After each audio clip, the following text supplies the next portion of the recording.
Ipinarada sa Davao River ang makukulay na float bilang bahagi ng Kadayawan Festival.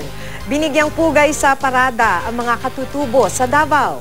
Makibalita tayo live kay Donna Timbal Senahon ng GMA Davao. Donna?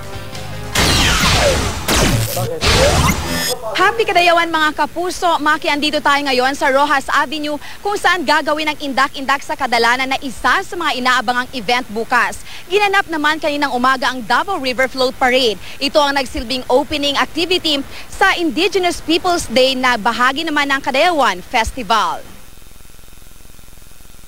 Malaki ang naging papel ng Davao River sa kasaysayan ng lungsod. Ayon sa mga historian, ang ilog ang naging daan ng paglaganap ng sibilisasyon ng mga katutubong lumad.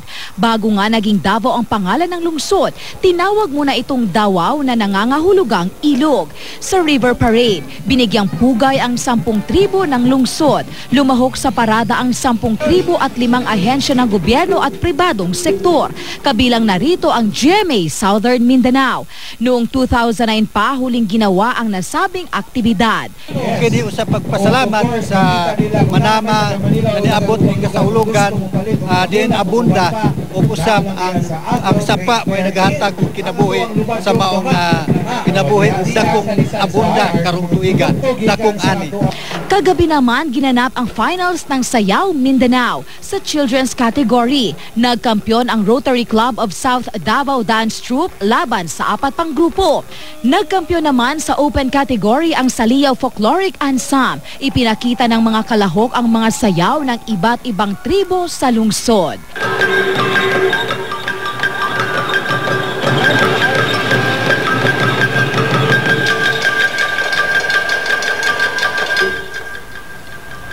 Maki, bukod sa mga makukulay at magagandang performance na may kaugnayan sa mga tribo dito sa Davao City, magkakaroon din ng Kapuso Mall Show ang ating mga Dabarcats na sina Wally Bayola, Jose Manalo, Pauline Luna at Ruby Rodriguez mamayang alas 5 ng hapon. Samantala, ngayong hapon lang nagsagawa ng security dry run ang mga personahe ng Davao City Police Office upang masigurong ligtas ang selebrasyon ng Kadayawan sa Davao Festival. At yan muna ang latest mula dito sa Davao City. Donna Timbal Senahon, nagbabalita, Pilipinas.